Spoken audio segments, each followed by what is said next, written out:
Guys, I'm a little bit afraid to make this video. I will be real. We got the world's most terrifying gangs, alright? The world. We're not talking about the USA now. It's international, overseas. So shout out to How to Survive. Shout out to How to Survive. He was the one that made this video. We got the world's most terrifying gangs. Let me know, what do you think is gonna be the most terrifying gangs? Alright, comment down below. You know, leave a guess down below in the comments. Whether you're in the slammer, on the streets, or even on vacation, it's always good to be cautious about crime. Especially if you're in gang territory. This is my gang sign. Today we'll discuss the world's deadliest gangs and what it takes to survive them, or hopefully avoid them altogether. This one isn't for the faint of heart, so if violence isn't your thing, don't say I didn't warn you. Y'all hear him? I know y'all hear him. That could leave you with life-altering injuries. Questionable rules that must be obeyed. Gang life certainly isn't for everyone. Oh my gosh. My man's literally just took off his pinky like it was nothing, man. Some are focused on moving products, if you get what I mean. Oh yeah, we get it. Others are known for extortion and extreme violence. Although most gangs tend to have a leader or boss, some have multiple head honchos. Oh, he looks insane. Many of them are very secretive. I mean, who knows? They could be running your local fast food joint. Don't say that. Try our new curly fries. We are so sure you'll like them. And if you don't, it's like Gustavo. Which group has the highest kill count? Which gang sued Disney and won? Yo, no way they sued Disney. And what's the oldest gang that's still running? Be sure to stick around for all the answers. But first, let's take a trip down to Colombia. Colombia. Pablo Emilio Escobar Gaviria, haciendo negocios, así que pues fresco. Ustedes eligen plata o plomo. The Medellin cartel was established in the mid-1970s in Colombia, led by one of the world's most infamous gang leaders, Pablo Escobar. He looks so familiar. By the 1980s, the cartel ran the world's largest cocaine trade. Back then, they were responsible for over 80% of the country's cocaine supply. My gosh. And at one point, they were moving 15 tons per day. Dang. But it wasn't just drug trafficking that made them one of the most powerful gangs in the world. Oh yeah? It was their ruthless and unforgiving leader who, at their peak, helped. Bro, do you know what's crazy about this dude, bro? Look at this dude. You don't know how many profile pictures of this man that I see, bro. So many people have this man as their profile picture. I don't know why. Their ruthless and unforgiving leader who, at their peak, helped them rule the entire country. Okay. Very famous word established by Pablo Escobar: plata or plomo, bullet or money. Bullet or money? Either accept the bribe or you get killed. Dang, just like that? Who went against Escobar would die. Surviving the Medellin cartel was quite simple. You either did what they asked or you were killed. If you weren't with them, you were against them. Escobar was known for bribing everyone from local criminals to government officials. He was also seen as a man of the people, at one point winning a seat in Colombia's Congress in 1982. As a smart businessman, he also offered to pay off the country's national debt, approximately $10 billion, if they stopped pursuing him. Unfortunately, the government and DEA had other plans. They eventually teamed up with the Cali cartel, Escobar's biggest rival, to take down the drug lord. Wow. At one point, Escobar did turn himself in, agreeing to surrender under two conditions. Really? One, he would not be extradited to the United States. And two, he would be allowed to build his own prison. What? To no one's surprise, his prison, if you'd even call it that, included a nightclub, sauna, soccer field, telephones. Wow, that's such a prison. You know, you got a nightclub in the prison. Let me repeat myself. You got a nightclub in a prison. Yeah, that's prison. Okay. Computers and even a waterfall. What, bro? Get the freak out of here, bro. Let me not pause too much, bro. It's pretty long enough. It was called La Catedral, or the Cathedral. After it was discovered Escobar had killed two cartel members while there, authorities decided to move him to a less luxurious prison. But he escaped custody before the transfer. This led to a manhunt, which ended with Escobar being gunned down on his rooftop. Shortly after, the Medellin cartel would collapse, paving the way for numerous other organizations currently running the cocaine trade in Colombia.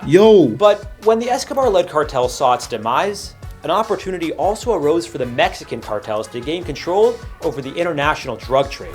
Townspeople in Culiacan are having to adjust to a new reality, one where bodies turn up on the street daily. Here at How to Survive, we're all about survival, even when it comes to surviving the tough demands of being a Alright, this is the promotion. You know he needs his money now. Hey, I'm not gonna disrespect the hustle. We can't disrespect the hustle, y'all. The Sinaloa cartel is headquartered in Culiacan, Mexico, but has a presence throughout the country and internationally. From Latin America to the Caribbean and North America, it's known for drug trafficking, money laundering, and violence. My gosh. Joining is no... You just shooting like... Bro, did y'all see that? You just shooting out in the air, bro. Somebody probably got hit by that stray bullet, bro. Because you know it's going to go down. Known for drug trafficking, money laundering, and violence. And you just shooting out the gate like that? And look at this dude. Bro, you know he's used to this. You know he's used to this, bro. You need to be loyal and willing to do what's asked of you without hesitation. Yo. If you are asked to kill someone, you must do it without thinking. What? If you no don't mercy. do it, they beat you up and you're out. Wow. It's a test.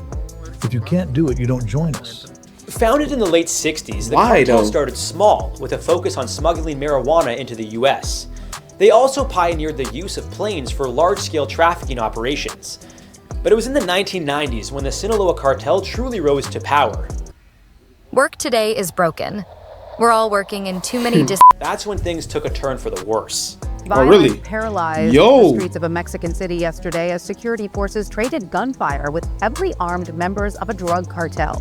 The son of the notorious drug kingpin El Chapo was taken into custody. El Chapo. Before his arrest, the cartel was led by Joaquin Guzman, better known as El Chapo.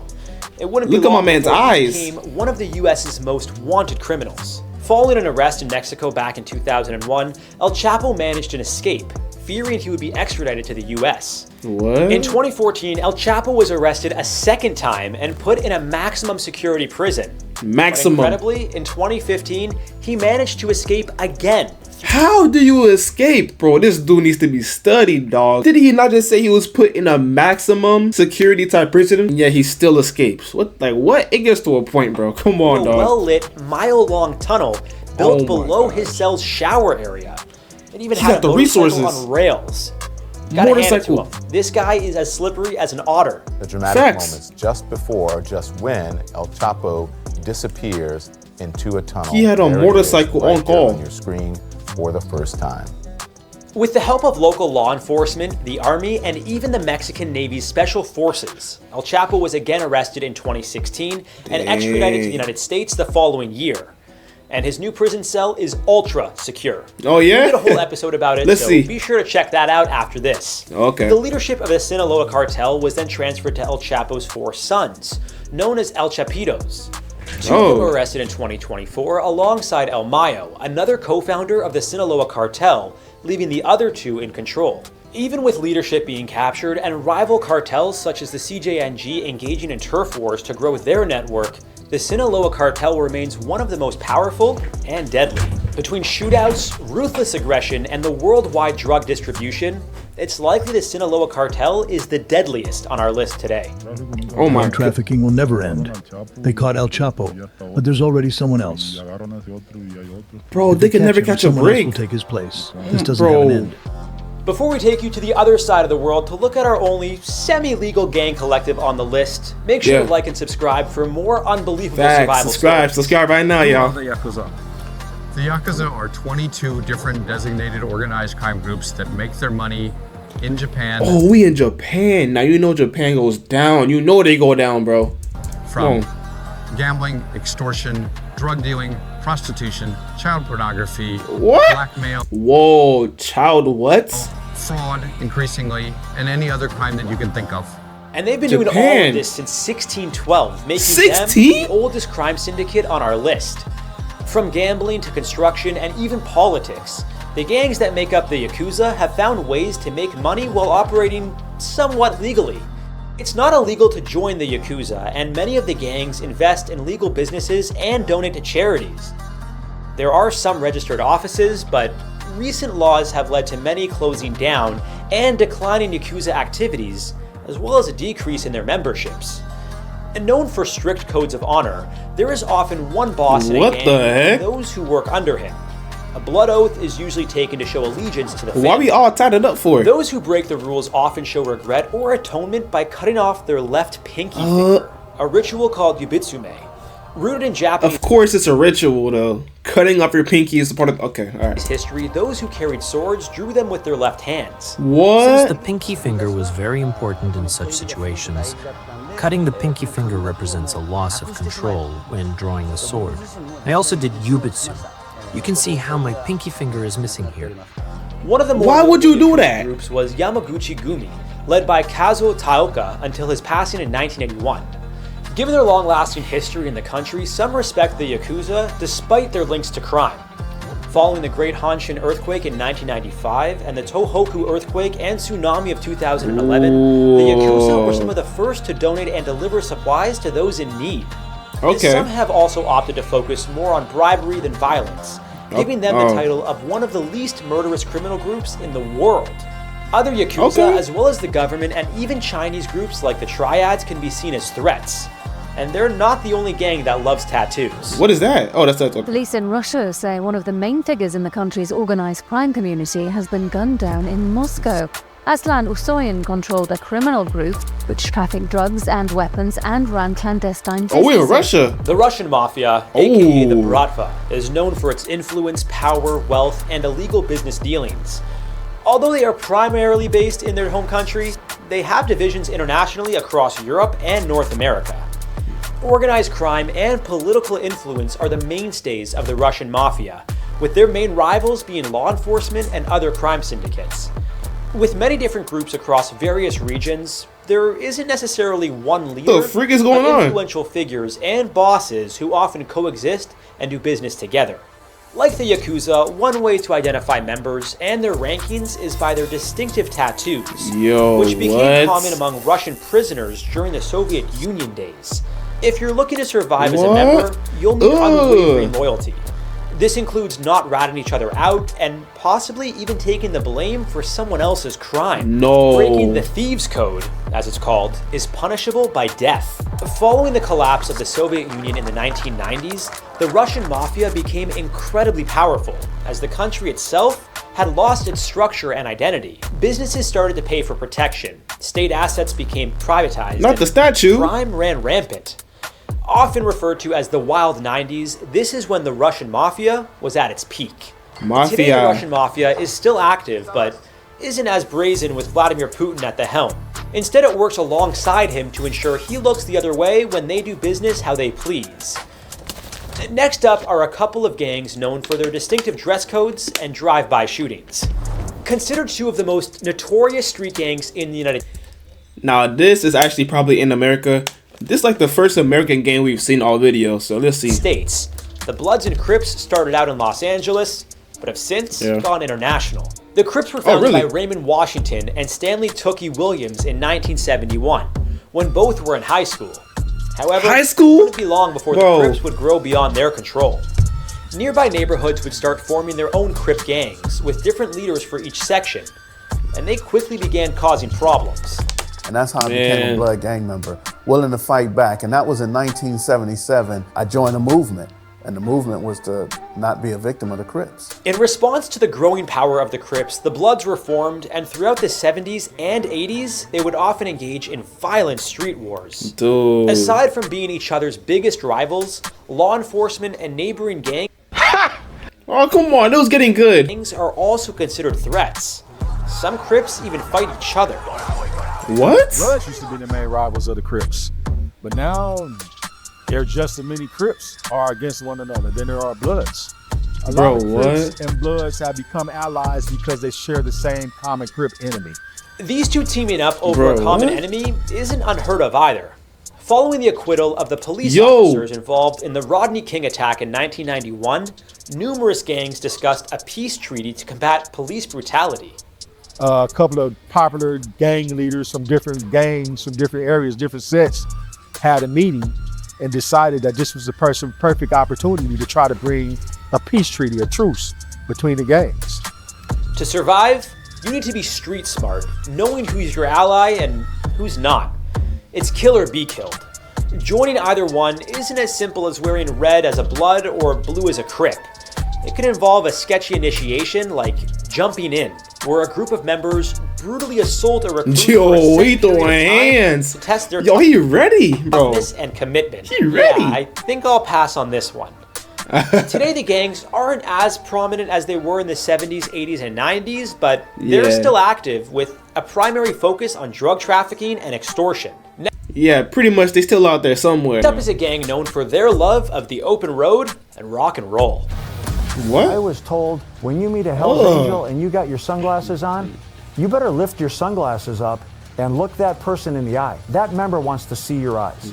Formed in California way back in 1948, the Hells Angels have become an international gang with chapters in Canada, Europe, and even New Zealand. The most notorious motorcycle gang in the world, the Hells Angels are known for their loyalty to each other, patches, and love for Harleys. There is no single leader, as each chapter has its members and hierarchy. But Ralph Sonny Barger, who was a founder of the Oakland chapter and later the club's leader, is one of the most well-known figures.